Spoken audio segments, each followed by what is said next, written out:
नमस्कार व्यूअर्स, आपका स्वागत है रेडियो द्वारका में। आज हम आए हुए हैं गंगाराम हॉस्पिटल में और मेरे साथ हैं डॉक्टर श्याम अग्रवाल। डॉक्टर श्याम अग्रवाल देश के जाने माने ऑन्कोलॉजिस्ट में से एक हैं। सर, आपका बहुत बहुत स्वागत है। सर, हम पहले भी कई चीज़ों पे बात कर चुके हैं, लेकिन आज जो मैं बात करना चाहूँगा वो लंग कैंसर पे बात करना चाहूँगा। सर, एक आम आदमी के लिए अगर मैं बात करूँ तो लंग कैंसर क्या है? लंग कैंसर, जैसा आप कह रहे हैं और समझ रहे हैं, ये फेफड़े का कैंसर है। एक इंसान के शरीर में दो लंग्स या दो फेफड़े होते हैं। अगर उसके अंदर एबनॉर्मल प्रोलिफरेशन ट्यूमर सेल्स की शुरू हो जाए तो उसमें अगर कैंसर बन जाए तो उसको लंग कैंसर बोलते हैं। और लंग कैंसर एक बहुत ही ख़राब बीमारी समझी जाती है। उसका रीज़न ये है कि 70 से 80% जो लंग कैंसर के पेशेंट्स हैं वो एडवांस स्टेज में ही डायग्नोज हो पाते हैं, क्योंकि जब ट्यूमर छोटा होता है आधा सेंटीमीटर 1 सेंटीमीटर का, तो वो इंसान को या पेशेंट को कोई लक्षण ही नहीं देता है। ना उनको खांसी होती है, ना उनको कोई खून आता है खांसी में, या कोई दर्द होता है। तो लेट स्टेज डिटेक्शन की वजह से लंग कैंसर एक भयंकर रोग माना जाता है। लेकिन अब हम जब बात करेंगे तो आप जानेंगे कि साइंस ने काफ़ी तरक्की भी की है, जिससे कि हम लेट स्टेज कैंसर्स को भी बचा पा रहे हैं। सर, जैसे आपने बताया कि बीमारी के शरीर में एंटर करने और उस मरीज के डॉक्टर तक पहुंचने में काफ़ी गैप हो जाता है, कई साल का अंतर आ जाता है। लेकिन ऐसे क्या सिम्टम्स होते हैं कि कुछ जो आदमी को पता चलते हैं और जिसकी वजह से वो डॉक्टर के पास जाए? जी बिल्कुल। ये लक्षण जो हैं 5 या 6 कॉमन सिम्टम्स होते हैं। जैसा कि खांसी में बलगम आना, ख़ास तौर पे उसके संग ब्लड आना, वो सबसे पहला एक इम्पॉर्टेंट लक्षण माना जाता है। सेकंड, क्योंकि ये एक रसौली है जो कि धीरे धीरे बढ़ती है, तो जिस एरिया में वो बढ़ती है तो वहाँ पे दर्द हो सकता है, तो परसिस्टेंट पेन जो कि लगातार बना रहे पेशेंट को। तीसरा, सांस लेने में परेशानी होना। आप चलने में जैसे सीढ़ियाँ चढ़ते हैं या पहले आप 1 किलोमीटर या 2 किलोमीटर आराम से चढ़ सकते हैं, तो अगर वो उसमें आपको लगे कि भाई जल्दी सांस फूल रही है तो वो एक लक्षण होता है। और चौथा, जब कैंसर स्प्रेड होता है, ख़ास तौर पे गर्दन की गांठ बन सकती है या बगल में भी गांठ आ सकती है, तो ऐसा कोई एक लक्षण हो तो हमें उसका ध्यान करना पड़ता है। फाइनली, अगर कैंसर जगह जगह फैल जाए, जो कि आजकल काफ़ी, जैसे हमने बोला कि हो भी रहा है, 4th स्टेज के कैंसर्स आ रहे हैं। बोन्स में चला जाता है तो उनको बोन में पेन होती है। ब्रेन में चला जाए तो ब्रेन के लक्षण हो सकते हैं, हेडेक हो सकता है, वॉमिटिंग हो सकती है, इवन पैरालिसिस हो सकता है। एक बात इंपॉर्टेंट है कि अगर 100 पेशेंट्स लंग कैंसर के होते हैं तो लगभग 90% लोगों में स्मोकिंग, चाहे वो बीड़ी है, चाहे वो सिगरेट है, चाहे वो हुक्का है, टोबैको स्मोकिंग की हिस्ट्री पाई जाती है। तो ये एक इम्पॉर्टेंट हमें ध्यान रखना पड़ता है कि स्मोकर्स में लंग कैंसर का इंसिडेंस ज़्यादा है as compare to non smokers. अच्छा सर, जैसे आपने बताया स्मोकर्स के लिए तो भाई है, अब जिन लोगों को इसमें रिस्क क्या क्या रहते हैं, मैं अगर आपसे समझना चाहूँ, अगर जिनको हो जाता है उनको किस तरह के रिस्क रहते हैं? नहीं, वो अगर कैंसर के नाम से तो हम सब भयभीत है, इसलिए भयभीत है कि उनकी लाइफ को रिस्क होता है, ख़ासतौर पे अगर वो एडवांस स्टेज में डिटेक्शन हो। अगर वो 4th स्टेज जिसको हम बोलते हैं कि किसी की बोन्स में या लिवर में या ब्रेन में या दूसरे फेफड़े में भी चला जाए, तो वो तो लाइफ का रिस्क होता है। लेकिन अगर किसी पर्टिकुलर हड्डी में चला गया, मान लीजिए स्पाइन में चला गया, तो वहाँ पे क्रैक होने से वो इंसान को पैरालिसिस हो सकता है। अगर आपका ब्रेन में चला जाए तो वो उसको अधड़ंग हो सकता है या दौरे पड़ सकते हैं। अगर लंग में ही कैंसर बढ़े तो वहाँ से ब्लीडिंग हो सकती है। पेशेंट को इतनी ज़्यादा, उसको हेमोप्टिसिस बोलते हैं कि खांसी में खून आना, तो उससे उसकी लाइफ को डेंजर हो सकता है। तो एक लक्षण नहीं होता है, वो डिपेंड करता है कि कैंसर का प्रभाव सबसे ज़्यादा कहाँ पे हो रहा है। और ये जो पॉल्यूशन हो रही है आज के डेट में, ख़ास तौर पे दिल्ली में, मैं थोड़ा सा डाइग्रेस कर रहा हूँ, बहुत इंपॉर्टेंट है। दिल्ली जो है, अगर इंडिया में सारे मेट्रोपॉलिटन सिटीज़ लें, लंग कैंसर का हब है। इंडिया में आप ये समझें कि लगभग 1 लाख नए कैंसर लंग के होते हैं 14 लाख में से। तो लंग, और दिल्ली में लंग कैंसर नंबर 1 है एज कम्पेयर टू मुंबई या कोलकाता या तमिलनाडु, चेन्नई एट्सेट्रा। तो पॉल्यूशन का एक बहुत बड़ा रोल है, चाहे वो एनवायरमेंटल पॉल्यूशन है due to industry, due to vehicles, ये जो पराली वगैरह जलती है, तो हर तरह की कंस्ट्रक्शन हो रही है, सो केमिकल प्रोडक्शन, केमिकल्स की वजह से, तो ये सब कंट्रीब्यूटिंग फैक्टर्स हैं। एग्जैक्ट रीज़न हमको अभी इसका शायद पता नहीं है, लेकिन लंग कैंसर के इंसिडेंस बढ़ती जा रही है और अगले 10 या 15 साल में उम्मीद है कि ये डबल हो जाएंगे। तो इसके लिए सावधानियां बरतनी बहुत ज़रूरी है। सबसे पहले तो स्मोकिंग का ही है कि अगर आप स्मोकिंग को बंद करें तो आपके लिए बहुत इम्पॉर्टेंट है। अगर आपको दिल्ली छोड़ के कहीं दूसरी जगह पे रह सकते हैं तो ज़रूर करना चाहिए, लेकिन वो शायद संभव नहीं है ज़्यादातर लोगों के लिए। पॉल्यूशन से बचना है, लेकिन वो आसान काम नहीं है। अच्छा सर, एक चीज़ और मैं आपसे जानना चाहूँगा कि इसमें क्या डायग्नोसिस होते हैं, किस तरह के टेस्ट चीज़ें जो की जाती हैं?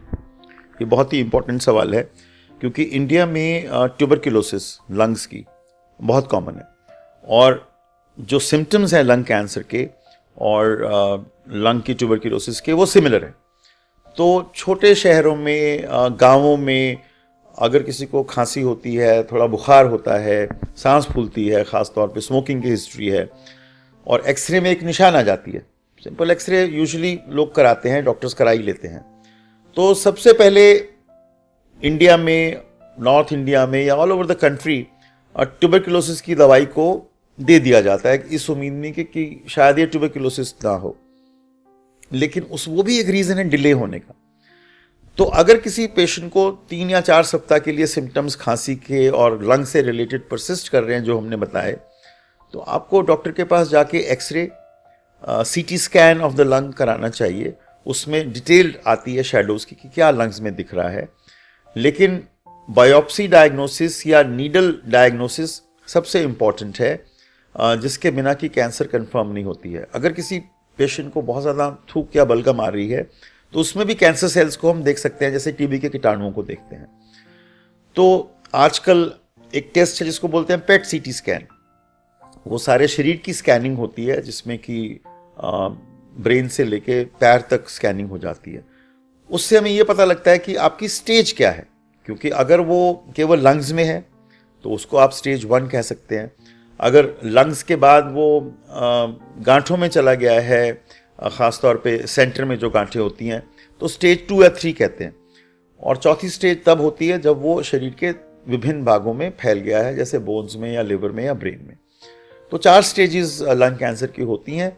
डायग्नोसिस बनाने के लिए बायोप्सी एसेंशियल है, और स्टेजिंग के लिए आजकल पेट सीटी स्कैन किया जा रहा है। एंड सर, आपसे एक चीज़ और जानना चाहूँगा कि जो ट्रीटमेंट हैं वो किस तरह के अवेलेबल हैं? आप जैसे आपने बोला बहुत लेट स्टेज में पेशेंट्स आते हैं, तो किस तरह के ट्रीटमेंट रहते हैं? तो ट्रीटमेंट की जब बात आएगी तो उसमें टाइप ऑफ लंग कैंसर हमें बताना पड़ेगा। 2 तरह के लंग कैंसर होते हैं। टेक्निकल बात है, एक स्मॉल सेल बोलते हैं, एक नॉन स्मॉल सेल बोलते हैं। दोनों का इलाज बिल्कुल अलग अलग होता है। तो लगभग 10 से 15% पेशेंट्स स्मॉल सेल के होते हैं, और ज़्यादातर केसेस जो हैं वो नॉन स्मॉल सेल के होते हैं, जो कि लगभग 85% लंग कैंसर को कंट्रीब्यूट करते हैं। तो अर्ली स्टेज जो कि केवल 10% पेशेंट्स पकड़े जाते हैं, और उसमें ऑपरेट कर दीजिए पेशेंट को। अगर एक रसौली पकड़ी जा रही है और कहीं फैलाव नहीं है कैंसर का, तो वो पेशेंट को ऑपरेट करें। और अगर थोड़ा साइज 4 सेंटीमीटर से बड़ा है तो उसको हम कीमोथेरेपी भी देते हैं। लेकिन स्टेज 3 के अंदर, अब ये गहराई में जाने वाली बात है, अगर स्टेज 3 का मतलब है कि आपका जो लंग कैंसर है वो हाइलम में या लंग के मीडियस्टाइनम में नोड्स में फैल गया है, तो उसमें आजकल कीमोथेरेपी, रेडिएशन करते हैं। कुछ लोग सर्जरी भी कर सकते हैं, वो पेशेंट की सिलेक्शन करनी पड़ती है। लेकिन सबसे ज़्यादा जो इम्प्रूवमेंट हुई है, जैसे मैंने शुरू में बोला था, वो इलाज में जो इम्प्रूवमेंट हुई है वो 4थी स्टेज के कैंसर्स में हुई है। उसमें आप ये समझें कि एक रेवोल्यूशन आ गया। वो कैसे आ गया रेवोल्यूशन? आज से 30 साल पहले सब पेशेंट्स को केवल कीमोथेरेपी दी जाती थी, और उसमें उनका जो सर्वाइवल था 4th स्टेज के कैंसर्स का, वो केवल 8-9 महीने होता था। लेकिन अब हमें जीन्स की एबनॉर्मैलिटीज के बारे में समझ में आई है लंग कैंसर के पेशेंट्स में। उसकी जानकारी पाने के लिए हम जो बायोप्सी का टुकड़ा निकालते हैं, लंग से पीस लेते हैं, उस पे हम नेक्स्ट जनरेशन सीक्वेंसिंग नामक एक टेस्ट करते हैं। और पिछले 10 से 15 सालों में लगभग 8 ऐसे जीन्स हमने आइडेंटिफाई कर लिए हैं, उनके अगेंस्ट दवाएं बना दी हैं और उसमें कीमोथेरेपी का इस्तेमाल नहीं होता है। और अगर आपका वो 8 जीन में से एक जीन खराब आ जाए, जैसे EGFR, ALK, ROS, MET, इनकी गोलियां बन गई हैं। वो सिंपल पेशेंट्स को टैबलेट देते हैं और आप इमेजिन नहीं कर सकते हैं कि पेशेंट्स 4 साल 5 साल और उससे भी बियॉन्ड जीवित रह रहे हैं वो गोलियां खा के, जैसे एक शुगर का मरीज गोली खाता है या BP का मरीज गोली खाता है। तो वो 30 से 35% पेशेंट्स के अंदर ऐसी एब्नॉर्मैलिटीज जीन्स की पकड़ी जाती हैं जिनको कि हम टैबलेट से इलाज कर सकते हैं और वो पेशेंट एक नॉर्मल क्वालिटी ऑफ लाइफ जीता है लंबे समय के लिए। तो ये एक बहुत बड़ा चेंज आया है पिछले 10 से 15 वर्षों में। और पिछले 5 वर्षों में और एक और पद्धति का हुआ है अंडरस्टैंडिंग और डेवलपमेंट, जिसको हम इम्यूनोथेरेपी बोलते हैं। तो जैसे मैंने ये जो हमने पहले बताया उनको बोलते हैं टारगेटेड दवाइयाँ, जो कि जीन्स को जो टारगेट कर रही हैं। तो आपके दर्शकों के लिए बताऊं कि कैंसर के इलाज में अब 5 स्तंभ हो गए: operation, chemotherapy, radiation, target therapy और 5वां अब आ गया इम्यूनोथेरेपी। जिन पेशेंट्स में ये टारगेट नहीं मिलते या जीन्स में डिफेक्ट नहीं मिलते, उनमें खासतौर पे जो स्मोकर्स रहते हैं, एक टेस्ट बोलते हैं PDL1 टेस्ट। जिनका PDL1 टेस्ट पॉजिटिव आ जाता है, उसमें इम्यूनोथेरेपी के काम करने की संभावना बढ़ जाती है। लेकिन ऐसा नहीं है कि सिर्फ PDL1 पॉजिटिव पेशेंट्स को ही आप इम्यूनोथेरेपी की दवाएं दे सकते हैं। जिन पेशेंट्स में PDL1 नेगेटिव आता है और खास तौर पे जिनमें NGS नेगेटिव आता है कि कोई उसमें जीन में डिफेक्ट नहीं पकड़ा जा रहा, उनको आप कीमोथेरेपी और इम्यूनोथेरेपी कंबाइन करके देते हो तो बहुत अच्छे रिजल्ट्स आ रहे हैं। जो पेशेंट्स कीमोथेरेपी की वजह से केवल 8 या 9 महीने जीवित रहते थे, अब 100 में से 20-25% मरीज 5-5 साल के बियॉन्ड भी जीवित है। तो ये एक बहुत बड़ी अचीवमेंट है साइंस की। इम्यूनोथेरेपी की जो इलाज आ रहे हैं लंग कैंसर के अंदर, कीमोथेरेपी के साथ कंबाइन करके पेशेंट्स की लाइफ को हम बढ़ा सकते हैं। और इम्यूनोथेरेपी के साइड इफेक्ट्स बहुत ज्यादा नहीं होते हैं, लेकिन कुछ पेशेंट्स 20% पेशेंट्स क्योर भी हो रहे हैं, जो कि हम सोच ही नहीं सकते थे आज से 30 साल पहले। तो ये जो ट्रीटमेंट्स आने की वजह से हम पेशेंट्स को बहुत हौसला दे रहे हैं, उनको मनोबल बढ़ा रहे हैं कि अगर आपको ये दवाई सूट कर जाती है तो आप ये ना समझें कि आपको कैंसर हो गई है और आप जीवित नहीं रहेंगे 10 महीने या 1 साल के बाद।